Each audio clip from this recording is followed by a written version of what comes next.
लगातार बारिश हो रही थी। इलाके में बाढ़ के हालात हो गए थे। बाढ़ से बचने के लिए सभी लोग सुरक्षित जगहों पर जा रहे थे। गीता, इतने साल हो गए यहाँ रहते हुए, लेकिन इतनी भयानक बारिश नहीं देखी। जी सही कह रहे हैं आप।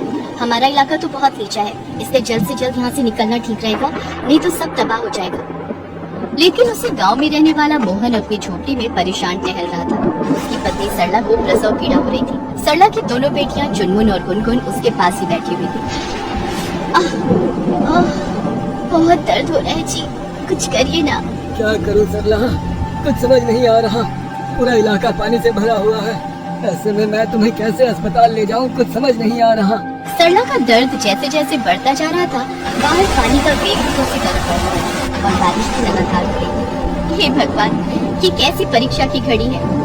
मोहन समेत सभी बहुत ही चिंता में थे। तभी सरला जोर जोर से चीख कर रोने लगी।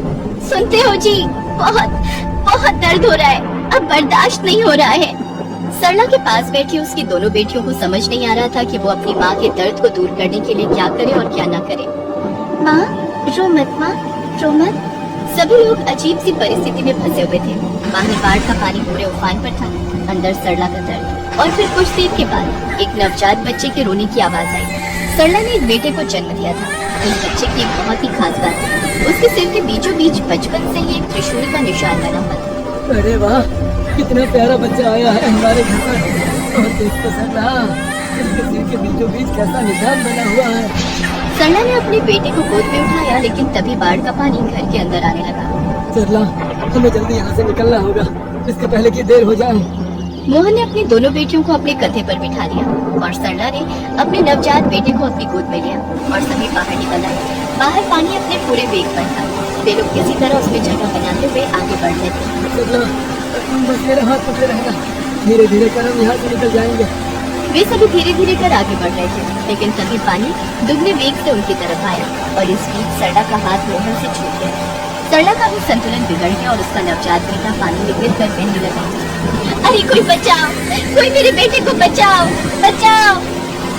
सरला की आवाज सुनकर मोहन ने उसकी मदद करनी चाहिए, लेकिन उसका भी संतुलन बिगड़ गया और उसके कंधे पर बैठी दोनों बच्चियां भी पानी में गिर पड़ी। बाबा बचाओ, माँ बचाओ। पल भर में ही सारा नजारा बदल गया। पानी का वेग अब और भी बढ़ते जा रहा था और उस वेग में सरला और मोहन भी बहने लगे। अरे बचाओ, कोई बचाओ, मेरी बच्चियों को बचाओ, मेरी पत्नी को बचाओ। उन लोगों ने बहुत हाथ पैर मारे, लेकिन पानी की ताकत के आगे वे बेबस थे। वे सभी पानी में डूबने लगे। सब खत्म हो गया, भगवान कहाँ हो तुम? पूरे 24 घंटे के बाद स्थिति जब सामान्य हुई तो सरला एक अनजान जगह पर बेहोश पड़ी थी। उसकी दोनों बेटियां भी पास में ही पड़ी थी। नवजात बेटा पानी में बह चुका था। सरला को जब होश आया तो वो फूट फूट कर रोने लगी। हे भगवान, ये सब क्या हो गया? मेरा तो परिवार उजड़ गया। सरला जोर जोर से रोए जा रही थी। तभी उसने देखा कि उसकी बच्चियों के शरीर में हलचल हो रही है। माँ, बाबा, माँ। अपनी बच्चियों की आवाज सुनकर सरला की आंखों में आंसू आ गए, लेकिन इस बार ये आंसू खुशी के थे। गुनगुन, चुनमुन, तुम लोग ठीक हो बेटी? हे भगवान, तेरा लाख लाख शुक्रिया। माँ, बाबा कहाँ है और हमारा छोटा भाई?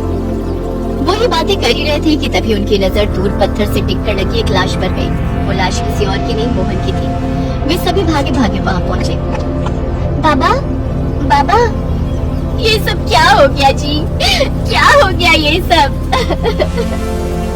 सरला पर दुखों का पहाड़ टूट पड़ा।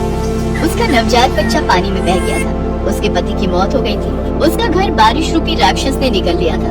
सरला ने किसी तरह अपने पति का अंतिम संस्कार किया, लेकिन अब उनके सामने सबसे बड़ा संकट था कि वो पेट कैसे पाले। माँ, 3 दिन हो गए, कुछ खाया नहीं, जोरों की भूख लगी है। माँ, कुछ तो खाने के लिए दे दो माँ। सरला जिस जगह पर थी वहाँ सिर्फ बांस के पेड़ थे। उसे समझ नहीं आ रहा था कि वो अपनी बेटियों को खाने के लिए क्या दे, लेकिन फिर तभी उसके दिमाग में ख्याल आया कि ये बांस की लकड़ियाँ तो खाई जा सकती हैं। जब मैं छोटी थी तब मेरी दादी इसका अचार बनाती थी, क्यों ना मैं इसकी सब्जी बनाऊं। सरला ने वही किया। उसने बांस को उखाड़ा और उसकी सब्जी बनाई। कई दिनों से भूखी उसकी बच्चियों और उसने वो सब्जी पेट भर कर खाई। कुछ दिन ऐसे ही बीता। सरला ने काम की तलाश भी की। उसे एक मिठाई की दुकान में काम तो मिला, लेकिन पैसे बहुत ही कम मिलते थे। ऊपर से उस दुकान का मालिक बहुत ही बदमाश किस्म का आदमी था। वो सरला को बिना मतलब जरी कटी सुनाया करता था। अरे सुबह से शाम हो गई और तूने केवल 200 रुपए की लड्डू बनाए। इस तरह कछुए की रफ्तार से काम करेगी तो मेरा तो दिवाला ही निकल जाएगा। मालिक मैं कर तो रही हूँ काम, आपने तो 150 बोले थे, मैंने तो 200 बना दिए। अब ज्यादा सामान मत चला, मुझे 500 लड्डू हर दिन के चाहिए। बना सकती है तो बना, नहीं तो अपना रास्ता नाप। बेचारी सरला क्या करती, उसके पास कोई चारा तो नहीं था। सारा दिन काम करते करते वो बहुत थक जाती, लेकिन अपनी बच्चियों के लिए उसे काम तो करना ही था। ऊपर से उसका मालिक पूरे पैसे भी नहीं देता था। हर बार कोई ना कोई बहाना बनाकर वो सरला के पैसे काट लेता। पूरे 3 साल तक उसने घुट घुट कर उस दुकान में काम किया। एक दिन की बात है। सरला, अरे वो सरला, जी मालिक। अरे इस मिठाई में इतना सारा काजू क्यों डाल दिया है तूने? मालिक अच्छी मिठाई के लिए डालना पड़ेगा ना। मुफ्त का आता है क्या? पता भी है कितने रुपए है काजू की कीमत? वो तो पता नहीं था। अब पता चलेगा तुझे जब इस महीने तेरी पूरी की पूरी तनख्वाह में काट लूंगा। साहब ऐसा मत करो, मेरी 2 छोटी छोटी बच्चियां हैं। तो मैं क्या करूं? दुकान उनके नाम पर करके तीरथ पर चला जाऊं मैं? मैंने डुप्लीकेट क्वालिटी के काजू रखे थे, बोला भी था कि वही डालना है, फिर भी तुमने अच्छी क्वालिटी वाले काजू डाल दिए। सरला को उस रात नींद नहीं आई। अब अगर पूरी तनख्वाह कट जाती तो घर में राशन कैसे आता। अगली सुबह जब वो घर के बाहर बैठी थी तभी उसकी नजर एक बार फिर से बाहर लगे बांस के पौधे पर गई। अरे ये छोटे छोटे बांस के पौधे, क्यों ना मैं इनसे मुरब्बे बनाऊं। इसके मुरब्बे तो बहुत स्वादिष्ट होते हैं, लोगों ने खाए भी नहीं है इसके मुरब्बे। अगर मैं मेहनत करके इससे अच्छे मुरब्बे बनाऊं तो लोग हाथों हाथ खरीदेंगे। सरला ने अपनी बेटियों के साथ बांस के मुरब्बे बनाना शुरू कर दिया। उसके बाद वे उसे अपने सिर पर उठाकर मार्केट में बेचने के लिए ले जाने लगे। बांस का मुरब्बा ले लो, बांस का मुरब्बा, बांस का मुरब्बा ले लो, स्वाद ऐसा कि कभी भूल नहीं पाएंगे। बांस का मुरब्बा ले लो, बांस का मुरब्बा। अब लोगों ने कभी बांस का मुरब्बा तो खाया नहीं था, इसलिए वो उसका मजाक उड़ाने लगे। आजकल ना कुछ भी हो रहा है, बांस का मुरब्बा, कल तो पत्थर का मुरब्बा भी बेचने लगेंगे। पूरे 1 सप्ताह तक 1 रुपए की भी बिक्री नहीं हुई। सरला का मन टूट गया था। उसे लग रहा था कि उसे कोई और काम ढूंढना ही पड़ेगा। एक दिन की बात है, सरला उसी तरह आवाज लगाकर बांस का मुरब्बा बेच रही थी।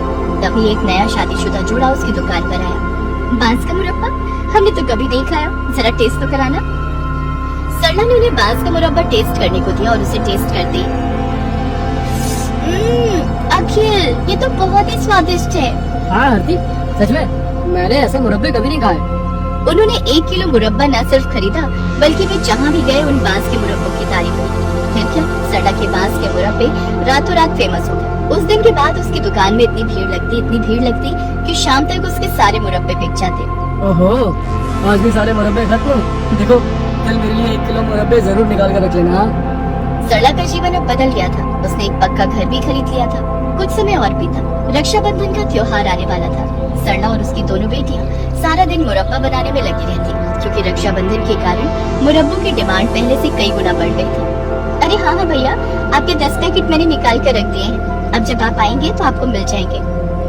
राखी के दिन की बात है। सरला की दुकान पर भारी भीड़ थी। सरला और उसकी दोनों बेटियां गुनगुन और चुनगुन भी अपनी माँ का हाथ बटा रहे थे। तभी उनकी दुकान में एक छोटा सा गरीब बच्चा आया। उसके कपड़े फटे हुए थे। उसने सरला की ओर देखकर कहा, मुझे भी मुरब्बा दीजिए ना, मुझे बहुत भूख लगी है, लेकिन मेरे पास पैसे नहीं है। सरला ने जैसे ही उस बच्चे की ओर देखा, उसकी आंखें फटी की फटी रह गईं। उसने देखा कि उस बच्चे के सिर के बीचों बीच वैसा ही त्रिशूल का निशान है जैसा उसके बच्चे के सिर के बीचों बीच था।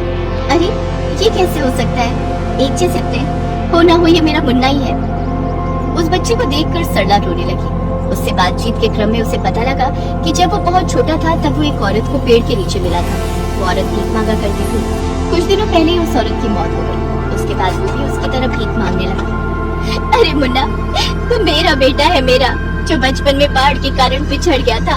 और देखो आज मिला भी है तो कितने शुभ दिन। आज रक्षाबंधन है। चुनगुन, गुनगुन, देख भगवान ने कैसा चमत्कार कर दिया है। तुम लोगों का बिछड़ा भाई वापस मिल गया है। अपने बिछड़े भाई को सही सलामत देखकर दोनों बहनें बहुत खुश हुई। उन्होंने पहली बार अपने भाई को राखी बांधी। दुकान में जितने भी ग्राहक थे उन्होंने ये दृश्य देखा तो उनकी आंखों में आंसू आ गए। उस दिन सरला की दुकान पर जितने भी ग्राहक आए थे उसने उनसे बांस के मुरब्बों का एक भी पैसा नहीं लिया। उसकी जिंदगी एक बार